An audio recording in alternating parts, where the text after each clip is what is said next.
बिस्मिल्लाहिर्रहमानिर्रहीम। अस्सलाम वालेकुम नादरीन, आप यूट्यूब चैनल देख रहे हैं। मैं इमरान खान हूँ। कादी फ़ायद ईसा साहब को एक्सटेंशन मिलेगी या नहीं, ये बड़े लंबे अरसे से एक लंबी डिबेट चल रही है पाकिस्तान में। जहाँ भी जो भी लोग मिलते हैं वो ये ज़रूर पूछते हैं कि उन्हें लगता है कि जो जमूद मुल्क के अंदर तारी है, जो सूरत हाल बनी हुई है, वो कादी फ़ायद ईसा साहब की एक्सटेंशन ना मिलने की सूरत में या जब वो रिटायर हो जाएंगे तो उसके बाद अदलिया जब अपनी स्पेस को रीगेन करेगी तो मुल्क के हालात बेहतर होना शुरू हो जाएंगे, कुछ इंसाफ पाकिस्तान में होता हुआ दिखाई देगा। तो इसलिए काजी साहब की एक्सटेंशन को लेकर लोगों के दिमागों में बहुत सारे सवाल थे। आज उसका जवाब काजी साहब की तरफ से आया बड़े लंबे अरसे के बाद। आज क्यों आया, उन्होंने क्या कहा, ये मैं आपको बाद में बताता हूँ। लेकिन क्योंकि जलसा बड़ा तगड़ा किया पाकिस्तान तहरीक इंसाफ ने, तो उस पर इमरान खान साहब का रद्द-ए-अमल क्या है और वो इसके बारे में क्या बातें कर रहे हैं। जब उन्हें बताया गया तो ही वॉज हैप्पी। जी, इमरान खान साहब के लॉयर्स ने बताया कि वो बहुत खुश थे और जलसे में लोगों की शिरकत, जलसे की कामयाबी, रुकावटों के बावजूद लोगों का पहुंच जाना, जब ये चीज़ें उन तक पहुंची तो उनके लिए बड़ी खुशी की बात थी। इमरान खान साहब ने एक और इंकशाफ किया आज जेल के अंदर बातचीत करते हुए। इमरान खान ने कहा कि 22 अगस्त का जलसा एस्टेब्लिशमेंट की दरख्वास्त पर मुलतवी किया था। आज़म सवाती ने उस रोज़ सुबह 7 बजे आकर कहा कि मुझे एस्टेब्लिशमेंट ने आपके पास भेजा है। अब आ गई आपको सारी बात समझ। हुआ ये था कि एस्टेब्लिशमेंट ने अली अमीन गंडापुर का दरवाज़ा मान लिया था और वो अली अमीन गंडापुर को कह रहे थे कि रोको मामला, ख़त्म करें जलसा।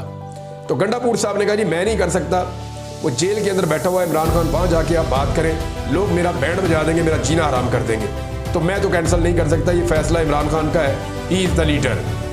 तो उसके बाद उन्होंने कहा जी आप इमरान खान से चल के बात कर लें। तो अली अमीन ने कहा जी मैं तो वहाँ नहीं जाता। और फिर एक ऐसा आदमी दिया गया जिस पे सब एतबार कर सकते थे, वो आज़म सवाती है। तो फिर एस्टेब्लिशमेंट ने, अब इमरान खान साहब भी इसकी तस्दीक कर रहे हैं, सुबह 7 बजे जेल का दरवाज़ा खुलवा कर, जिसके ऊपर पंजाब हुकूमत और वफाकी हुकूमत बहुत परेशान है कि सुबह 7 बजे दरवाज़ा कैसे खुल गया। बहरहाल सुबह 7 बजे दरवाज़ा खुलवा कर आज़म सवाती साहब को अंदर भेजा। आज़म सवाती साहब ने उस रोज़ सुबह 7 बजे आकर कहा कि मुझे एस्टेब्लिशमेंट ने आपके पास भेजा है। अडियाला जेल में सहाफ़ियों से बात करते हुए इमरान खान ने कहा कि एस्टेब्लिशमेंट ने दरख्वास्त की कि मुल्क की खातिर जलसा मुलतवी कर दें और साथ ही ज़मानत भी दी कि 8 सितंबर के जलसे में मुकम्मल सहूलियात फराहम की जाएंगी।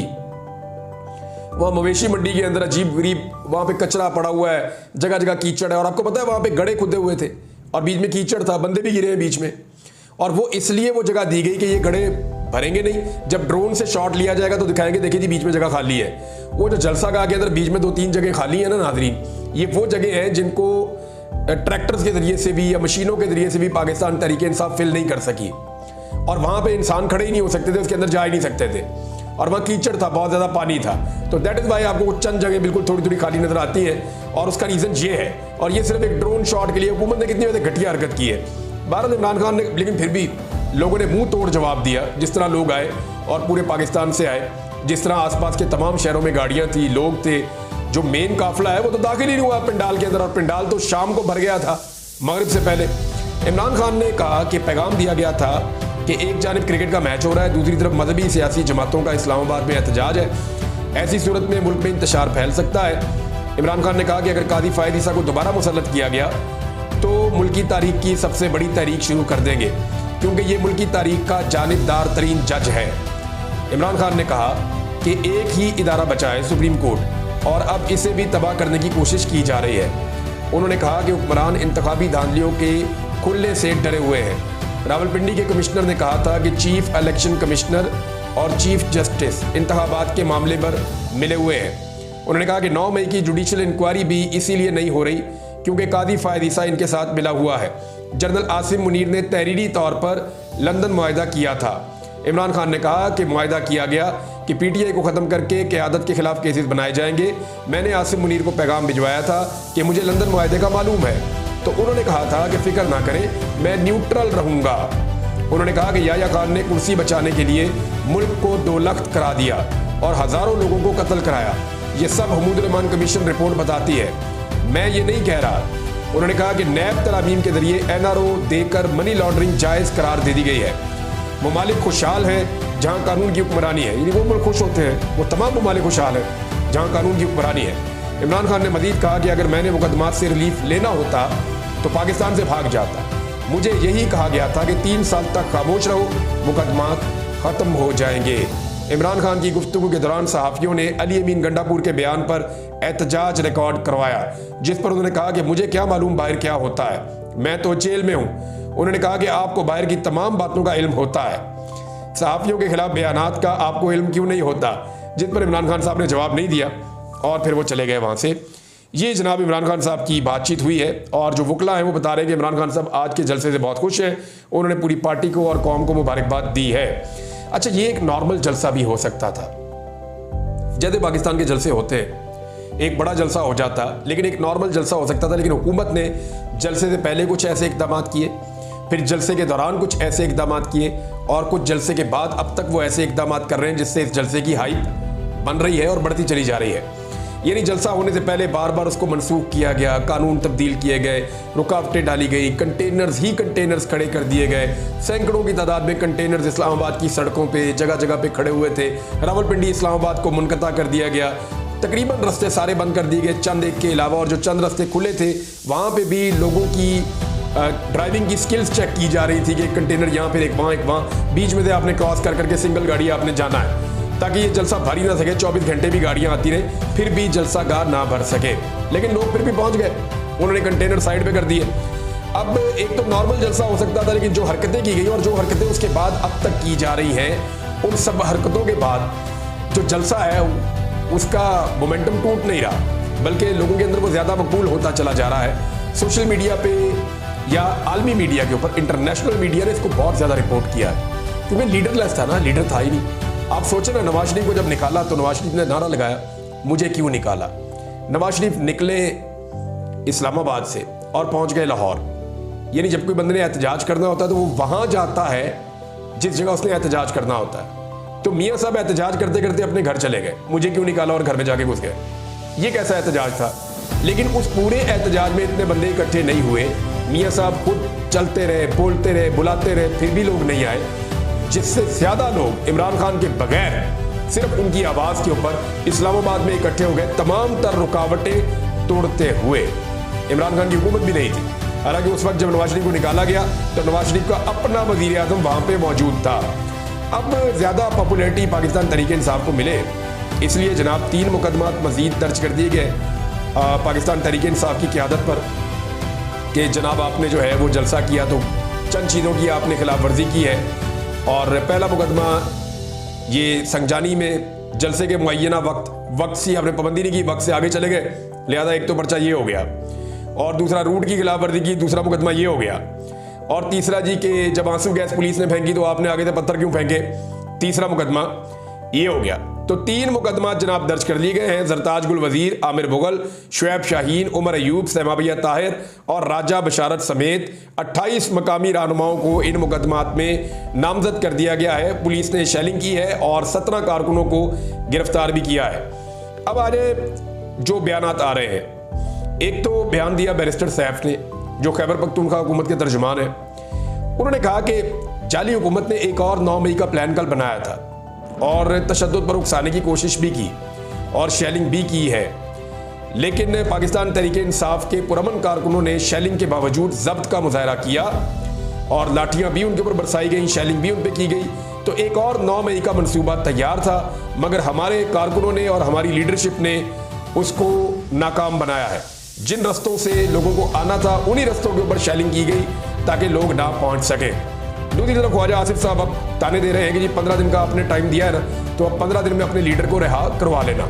मेरी अली अमीन गंडापुर साहब से बात हुई, मैंने उनसे पूछा, मैंने कहा जी आपने 15 दिन का टाइम दिया, जी आपने क्या सोच कर दिया। उन्होंने कहा जी इमरान खान के मुकदमे कानूनी तौर पर खत्म हो गए हैं, अब मुकदमा कोई बाकी नहीं है, सिर्फ उनकी बेल होनी है और उन्हें बाहर आ जाना है। तो बहुत भी ज्यादा अगर हो जाएगा तो इमरान खान साहब को 10 दिन 15 दिन इससे ऊपर लगने नहीं चाहिए। तो अब कानून के मुताबिक तो इमरान खान साहब को अंदर नहीं रखा जा सकता और हमारी बस हो गई है। पब्लिक का बहुत प्रेशर है, पूरे पाकिस्तान के अंदर लोग जो है वो उतावले हैं, पूरे पाकिस्तान के अंदर लोग गुस्से में हैं और वो गुस्सा अब हमारे ऊपर चढ़ रहा है कि हम क्यों नहीं निकलते और क्यों नहीं इमरान खान के लिए आवाज पूरी ताकत से उठाते। तो हम इमरान खान साहब को फॉलो करते हैं, जो वो कहते हैं उसके मुताबिक हम चलते हैं। बहरहाल ख्वाजा आसिफ साहब अब ताने दे रहे हैं कि 15 दिन के अंदर अब अपने लीडर को रिहा करवा कर दिखा देना, अगर करवा सकते हो तो। दूसरा एक और बयान भी दिया गया, राणा सनाउल्लाह साहब ने कहा जी अटक का पुल पार करके दिखाएं। ये भी मैंने पूछा अली अमीन गंडापुर से, तो उन्होंने कहा जब मैंने आना होगा तो मैं आ जाऊंगा। मैंने कहा जिस वक्त लाहौर का जलसा होगा तो मैं आऊँगा, मैं देख लूँगा मुझे कैसे रोकते हैं। ना ये पुलिस की ताकत से मुझे रोक सकते हैं, ना ये किसी और ताकत से मुझे रोक सकते हैं। मैं आवाम के साथ आऊँगा और पंजाब की आवाम का हक है कि वो जलसा करें, उनका आईनी और कानूनी हक है। अगर ये आकर जलसा करना चाहते हैं खैबर पख्तूनख्वा में तो हमारी तरफ से वेलकम है, ये आए, हम फैसिलिटेट करते हैं। इन्होंने हज़ारा में जलसा करना है, पेशावर में जलसा करना है, DI खान में जलसा करना है, जहां नून लीग जलसा करना चाहती है पीपल्स पार्टी, हम उनको अलाउ करते हैं, आए आकर जलसा करें। इसी तरह पंजाब में जलसा करना हमारा जमहूरी हक है और हम वो अपना हक लेने के लिए आएंगे। हम देखते हैं हमें कौन रोकेगा। दोनों तरफ से जो है वो बड़ा हाई है, यानी एक तरफ तो पुलिस फोर्स और रियासत की ताकत इस्तेमाल करने की धमकी दी जा रही है हुकूमत की जानिब से, दूसरी तरफ अली अमीन गंडापुर और पाकिस्तान तहरीक इंसाफ की जानिब से अवामी ताकत इस्तेमाल करने की धमकी दी जा रही है।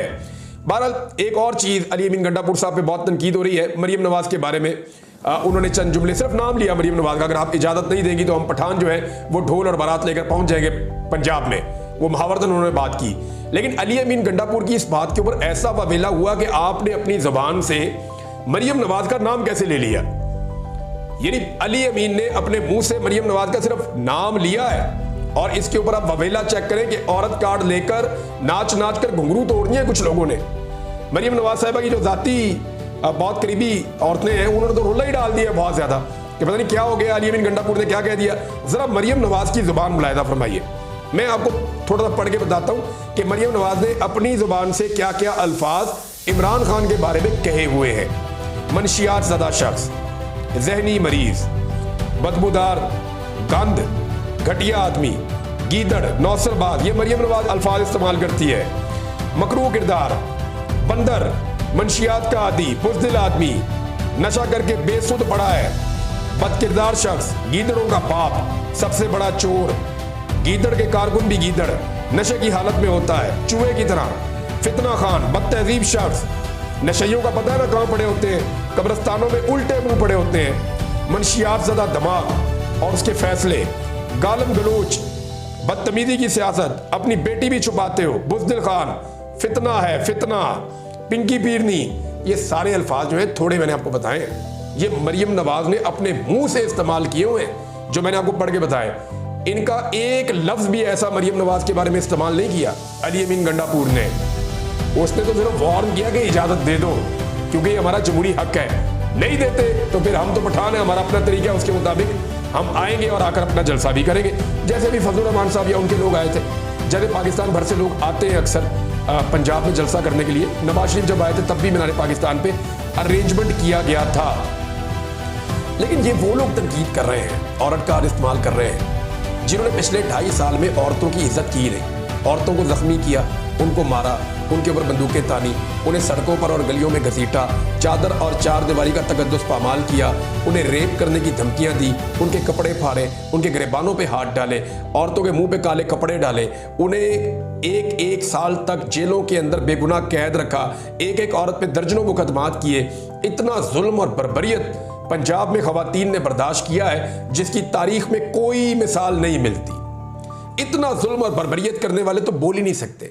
यानी PMLN का खास तौर पे और PDM का आम तौर पे अब बनता ही नहीं है कि ये कभी भी औरत कार्ड को इस्तेमाल करें। ये नहीं कर सकते, ये नहीं कर सकते। हम ये बात कर सकते हैं, बाकी लोग ये बात कर सकते हैं, ये नहीं कर सकते। इन्होंने औरतों पे जितना जबर किया है, ये तो औरत कार्ड निकालें तो इनका औरत कार्ड छीन लेना चाहिए। इनका तो अब बनता ही नहीं है ये बात करना। दूसरी बात यह है कि सहाफ़ियों के हवाले से जो अली अमीन गंडापुर ने बात की, देखिए तनकीद सहाफ़ियों पे की जा सकती है, हम कोई आसमान से थोड़ी उतरे हुए हैं। आप हमारे पे तनकीद कर सकते हैं, मेरे पे लोग तनकीद करते हैं, बाकियों पे करते हैं, हम सहाफ़ी भी एक दूसरे पे तनकीद करते हैं, हम मुबर्रा नहीं है। लेकिन मामला यह है कि जब अल्फाज इस्तेमाल करें तो उसके अंदर एहतियात होनी चाहिए। सहाफ़ियों की जानिब से जो एहतजाज है वो कुछ हद तक ठीक है कि आप जब अल्फाज का चुनाव करें तो ठीक कर लें, क्योंकि सहाफ़ियों ने और सहाफ़ियों का जो शिकवा है ना वो बड़ा जायज़ है अली अमीन का। यानी सारा का सारा चेक हमने PTI पे रखा हुआ होता है। मरीम नवाज ने सहाफ़ियों को कुत्तों से तशबीह दी थी, भौंकने के लिए छोड़ देते हैं, कभी कुछ बोला कभी कुछ बोला, इनकी ऑडियोज लीक हुई, सारा कुछ सामने आया। सहाफ़ियों ने कभी एक जुमला या एक लफ्ज़ नहीं बोला इसके ऊपर। अली अमीन गंडापुर ने लिफाफी का लफ्ज़ इस्तेमाल किया तो उसके ऊपर रोला पड़ गया। मामला यह है कि हमने PTI के लिए जरा शिकंजा टाइट रखा हुआ है थोड़ा, और बाकी जमातों के लिए बहुत ढीला छोड़ा हुआ है। या इसकी वजह यह है कि बाकी जमातों के साथ एस्टेब्लिशमेंट है, तो इसलिए एस्टेब्लिशमेंट के डर से हम सहाफ़ी जो हैं, क्योंकि हमारी इकॉनमी भी बड़ी कमज़ोर है ना सहाफ़ियों की, हमारे चैनल्स को वहीं से मिलता है पैसा, वहीं से इश्तिहारात आते हैं, उनके मुताबिक ही चैनल चलते हैं, सहाफ़ियों को तनख्वाहें मिलती हैं, तो मजबूरी भी है। और सरकार जो है वो फंड्स देती है प्रेस क्लब्स को, वो भी एक मजबूरी है। लिहाजा मैं ये समझता हूँ कि सहाफ़ी अंदर से शायद कुछ भी सोचते हो, लेकिन बहरहाल वो मजबूर होते हैं। तो इस बात का सारों को एहसास होना चाहिए। फैसल वाडा ने बड़े अजीबोगरीब किस्म के बयान दिए और वहाँ पे मुझे हैरत हो रही थी कि हमारे दोस्त बैठे सुन रहे थे, उन्होंने काउंटर नहीं किया। यानी फैसल वाडा ने क्लेम किया कि यानी वो ये साबित करना चाह रहे हैं कि मुराद सईद ने और कुछ और लोगों ने मिलकर अरशद शरीफ को कत्ल किया। एक तो अगर ऐसी बात है तो फैसल वाडा को जाकर ये statement supreme court of Pakistan में देने चाहिए, अदालत के अंदर इस कार्रवाई का हिस्सा बनना चाहिए। और दूसरी बात यह है कि जो उन्होंने फैक्ट चेक बोला उस पर मेरे से टेलीफोनिक रब्ता किया अरशद शरीफ साहब की फैमिली ने, और उन्होंने कहा कि फैसल वाडा झूठ बोल रहा है, क्योंकि फैसल वाडा ने जो क्लेम किया वो ये किया कि मुराद सईद उस घर के अंदर छुप गया था जहाँ पे अरशद शरीफ साहब का अपना घर था। अरशद शरीफ के कत्ल के बाद तो ऐसा नहीं हुआ, मुराद सईद का अपना घर था, वो अपने घर चला जाता था, वहाँ से वापस आ जाता था। अरशद शरीफ का कत्ल 2022 में हुआ था, अक्टूबर 2022 में, और अक्टूबर 2022 में जनरल फैज अमीर DGISI नहीं था, ये भी उनका एक फैक्ट गलत था। दूसरी बात यह है कि अक्टूबर 2022 के बाद हमने बहुत दफ़ा देखा, 9 मई तक हम लगातार देखते रहे कि वो मीडिया से बात भी करता है, सोशल मीडिया से बात भी करता है, मुराद सईद हर जगह पे ट्रैवल भी करते हैं, इमरान खान के साथ भी रहते हैं। तो ऐसी सूरत हाल में छुपने वाली बात तो समझ ही नहीं आ रही कि वो वहाँ छुप गए थे। वो छुपने वाली बात क्या थी? वो तो उनका अपना घर था वहाँ पे इस्लामाबाद में। तो फैसल वाडा साहब ने जो है वो एक अजीबोगरीब किस्म के स्टेटमेंट दिए। उनकी फैमिली कह रही है सब गलत है, हमारे घर में कोई नहीं रहे। मुराद सईद साहब वहाँ पे जो एनेक्सी है उसके अंदर जो मेहमान रहे उनकी उन्होंने मुझे नाम भी बताया कि ये लोग सिर्फ उन दिनों में वहाँ पे रहे थे और मुराद सईद सिर्फ आते थे और वापस चले जाते थे, जैसे बाकी सारे दोस्त आते थे और वापस चले जाते थे। मैं खुद वहाँ पे मौजूद था, मुझे हालांकि वहाँ उन्होंने कहा भी कि अगर आप रुकना चाहिए, मैंने कहा नहीं जी मेरे पास जगह है। मैं फिर किसी और एक दोस्त का घर है वहाँ जाके रुका, वहाँ से फिर हम वापस आ जाते थे रोजाना। नाज़रीन, वो कादी साहब वाली खबर रह गई, अगले वीलॉग में तफसील के साथ बताऊंगा, लेकिन आपको मैं ये बता दूं कि पहली मरतबा कादी फ़ायद ईसा साहब ने खुद सहाफ़ियों के सामने बैठकर ये कह दिया है कि मैं तौसी नहीं लूँगा। अब इसको आप कह सकते हैं कि कादी फ़ायद ईसा साहब ने देख लिया। देखें हुआ क्या, जब तक हुकूमत ये कोशिश करती रही कि कादी फ़ायद ईसा साहब को तौसी दिलवाई जाए, जब तक हुकूमत अपने नंबर पूरे करने की कोशिश करती रही, और नंबर पूरे करने के लिए फजलुर रहमान साहब का बहुत ज़्यादा किरदार हो सकता था, उनकी ज़रूरत थी। फिर फजलुर रहमान साहब का सुप्रीम कोर्ट ऑफ पाकिस्तान में फ़कीदुल मिसाल किस्म का इस्तकबाल भी हुआ और उनको बहुत प्रोटोकॉल भी दिया गया कादी फ़ायद ईसा साहब की जानिब से। लेकिन इसके बावजूद फजलुर रहमान साहब ने हुकूमत को 2/3 अक्सरियत के लिए सपोर्ट नहीं दी। फजलुर रहमान साहब जब सपोर्ट नहीं देंगे तो कादी फ़ायद ईसा साहब की एक्सटेंशन नहीं हो पाएगी। हुकूमत ने पूरी कोशिश की, पूरा जोर लगाया। जब तक हुकूमत जोर लगाती रही तो कई महीनों तक कादी फ़ायद ईसा साहब इस मामले में बिल्कुल खामोश रहे। लेकिन जब हुकूमत हार मान गई, हुकूमत को पता चल गया कि फजलुर रहमान साहब की सपोर्ट नहीं मिल रही और उसके पीछे एक वजह है। मैं अगले वीलॉग में आपको बताऊंगा कि फजलुर रहमान साहब हुकूमत को क्यों सपोर्ट नहीं दे रहे और कितनी सपोर्ट देना चाहते हैं। ये खबर है पक्की, मैं आपको बताऊंगा किसकी कहाँ मुलाकात हुई। लेकिन कादी फ़ायद ईसा साहब ने जो बात कही, इस पर मुझे एक कहावत याद आई। वैसे ही कहावत है, आपको सुनाता हूँ कि अंगूर खट्टे हैं। वो लोमड़ी बहुत कोशिश करती है ना अंगूरों तक पहुँचने के लिए, तो बहुत छलांगे मारती है, तो जब उसे नहीं मिलते, वो पहुँच नहीं पाती, तो वो मुड़ती है और वापस जाती है और जाते हुए कहती है कि अंगूर खट्टे हैं। ये एक मिसाल है, अलग से आपको मैंने बताई है। लेकिन कादी साहब ने बहुत लेट कर दिया बताते बताते। जब सारे पाकिस्तान को पता चल गया कि अब एक्सटेंशन नहीं हो सकती, तो कादी साहब ने कहा कि मैं नहीं ले रहा। बहरहाल कुछ और चीज़ें उन्होंने कही अगले वीलॉग में। अब तक के लिए इतने, अपना ख्याल रखिएगा, अपने चैनल का भी। अल्लाह हाफ़िज़।